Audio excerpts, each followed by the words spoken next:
cross country coach Matt Morris ahead of CSU Pueblo going to the national championship. You guys leave tomorrow, Coach. Thanks for joining us always, and congratulations on another fantastic season. It's kind of a norm for you guys here to make it to the national championship. But Coach, talk about your performance up here in Denver and just your thoughts going ahead to Sacramento here in a few days. Sure. Yeah, and obviously we never want to take these things for granted. Making it to nationals is a real privilege, and there's a lot of really good teams, especially in our region. So honestly, sometimes getting out of our region is as difficult or more difficult than once you get to nationals. So we were happy that we were able to manage the season as a whole and make sure everybody were healthy enough to get our jobs done. And we have a lot of tremendous leadership, and it really trickles down into the culture. And so the older kids we had, I think this will be Helen fourth consecutive national championship, so she's never not gone before. And we have some, Margot on the women's side, Reese and Matisse and Beloy, and we have a lot of older athletes. But it really integrated our newer athletes. We added in with Camille and Leah and John and Cam and some of the younger kids. So it's been a great year so far. We all know that it's what you do next Saturday that matters the most. So all of your eggs are in that basket, but you have to still get there. And so I think we managed that well. Denver was a challenge for everybody because, anytime it snows, I think they had their 11th biggest snowstorm in history of Denver on the weekend we had our meet. But it was the same for everybody, and the bottom line is you just have to get through it. And so, I think we got out of there luckily probably as unscathed as any of the teams did. And we've had great 2 weeks of practice, so we're definitely ready to go. The kids are excited. This course sets up well for us. It's very flat and fast and slow elevation, so it'll be less a test of can you manage the course, conditions and those things, and more of a test of like who's going to execute at a high level. So, talk about the resilience of your group. Obviously, like we said, that much snow that you had to run in is not ideal, but you still were able to get 4 all-region runners, capped off by Matisse and Matisse on the guys' side, and then Helen kind of leading the pack on the women's side. But 4 all-region runners in conditions like that's got to be pretty special. Well, and I think it's a product or a reflection of the region itself. I believe our women's region got 9 bids of the 34 teams will be from our region, and I think all 9 of those teams are in the top 20 in the nation. I know 7 of them are on the top 11. Mm-hmm. So, and on the men's side, we got, I believe, 7 teams out. So we got the vast majority of the large bids. Our region is really, really competitive, and that presents some challenges, but I think it's globally a good thing. I think it's great to run against good competition. The one advantage we have is we see those teams all the time. So as we step from regionals into nationals, it's really not a whole lot different than what we've seen since our conference meet. Mm-hmm. We go from conference and we add in a couple teams that are competitive in our region, West Texas, Dallas Baptist, some of those teams, and then we go to nationals and you add in maybe 2 or 3 more teams in the top 12 to 15, and it's just our conference meet again. So, I think surviving that is the challenge, knowing when to taper and peak and which races are more important than others and those kind of things. And then you get to this point, and it's the same for everybody, right? And so, so I actually think it's a good thing. And so, anytime you have all conference people, you're very fortunate because it's difficult to do that. There's only so many spots, and there's a lot of really, really good teams in our conference or all region. We'll have hopefully as many of those as All-American if they run well, right? So, so I think you can look at 2 different ways. You can look at it as like it's tough and whatever to get out, but I also think you look at it as you're more prepared going into this kind of meet than some of the other teams that have been kind of cruising through their conference meets and their regional meets and tempoing and those kind of things. And now it's going to be quick. So we're definitely excited. Talk about, you give the RMAC and the region high praise as it deserves. It's arguably the best conference in Division II. Talk about the transition, running at elevation a lot of the time. Most of your meets being here in Colorado, in the Rocky Mountain region. Yeah. You run down in Las Vegas, New Mexico for conference, so you go up to Denver for regionals. But now you're going to head up to sea level in Sacramento. What's kind of the mindset and transition that you're going to try to drill into your athletes as they as they run at sea level? Yeah, it's a great question. And I think, knowing that the end game is nationals, right? So the reality is you have to get to nationals, so you can't, overlook those opportunities. But knowing that the nationals course is very, very flat and fast, that we used that course in 2019. I think, it's the same one as a Division I West Regional. It's a very, very good course, and it's very quick. And so because it's at low elevation and the surface is very fast, it's very flat. We spent all our year getting ready for that, right? Because that's the culmination, be like the final test, right? Final exam.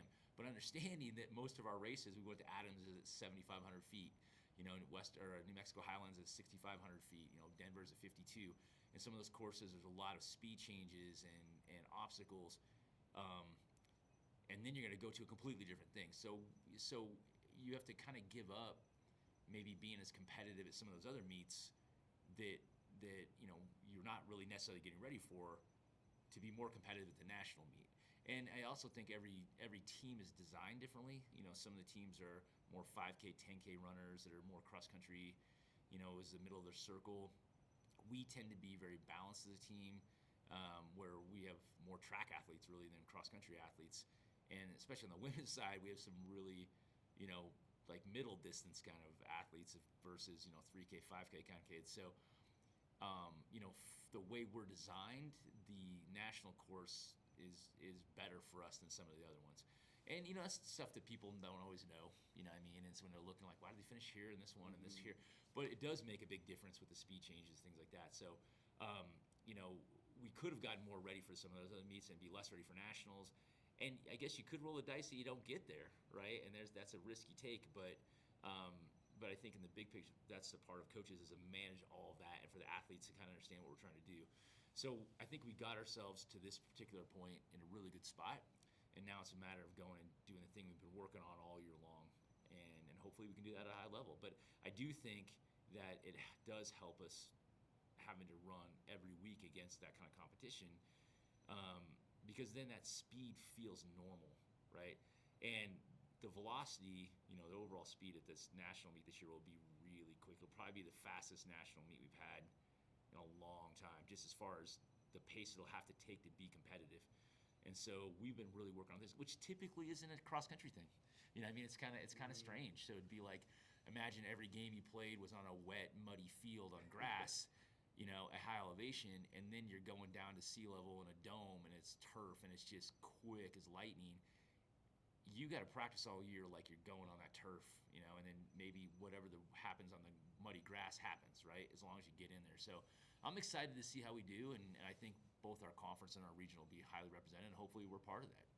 How will a fast track, like you're saying, kind of give an advantage? Like you said, middle distance, you bring in Leah, never really run a lot of cross country in her life, but she's been thrown in the mix and been really good as a mid-distance runner. We know Margot is a distance runner herself, but then you've got Helen, who's so good at the 800. You've got Reese, who's so good at the 800.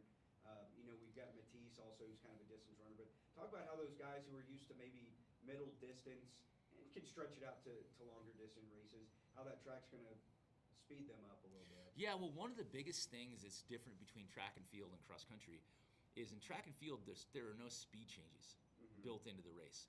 The speed changes are all manufactured by the people in the race. So it's like you're all running on this flat, controlled surface. It's quick. It's the same for everybody. And then whatever racing, kind of speed changes happen, you adjust to those. Typically, cross-country courses have built big speed changes built in, right? And so what happens on a track and field race is the velocities tend to stay pretty normal, right? They're pretty these kind of click off laps and they speed up at the end. Where if you have like when Marcelo won cross nationals at Pittsburgh, Pennsylvania, I mean, it was straight up and down in the mud. So you don't have a chance to keep your heart rate the same. It's going spiking really high, then you're going down, and it's just there's a lot of speed changes.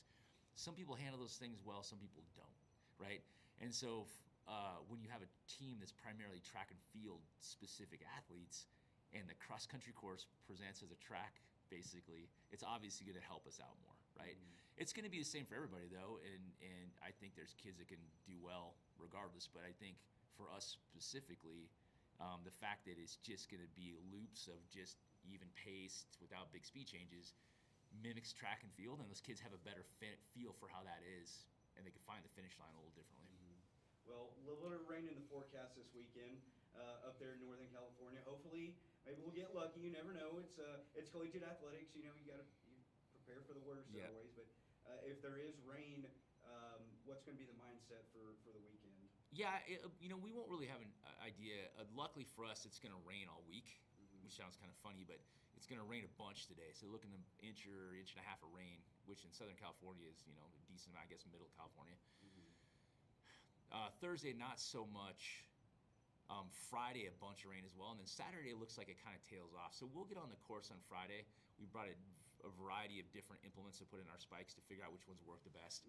I thought we did a great job of that at Metro. You know, we had that was a very difficult course. So I feel like that's not something, again, we got a chance to see that, right? Some other regions had great weather, and now this will be the first time they potentially have muddy, sloppy conditions. For us, it'll be a Monday, you know what I'm saying?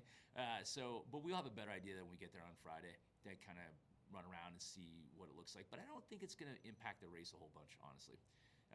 If anything, the weather's looking like it's going to be the middle 50s, the low 60s, not a lot of wind, so it should be fairly favorable, you know, for everybody. Probably feel great compared to Denver. Yeah, exactly. So that's what I mean. And whenever it gets cold this time of year, you know how it is in Pueblo. It's 80 degrees, and all of a sudden they blink and it's snowing, right? You know, it's a little bit warmer, so we'll be, I think, a little bit more prepared for any, you know, harsh conditions or any kind of weather like that. Maybe even more so than some of the other regions. So I don't think that's going to affect us too much. All right, head coach Matt Morris, head of the number 3 nationally ranked women's team and the number 12 nationally ranked men's team as they head to Sacramento this weekend for nationals. Coach, good luck this weekend, and thanks for joining us as always. Appreciate it. Thanks for having us.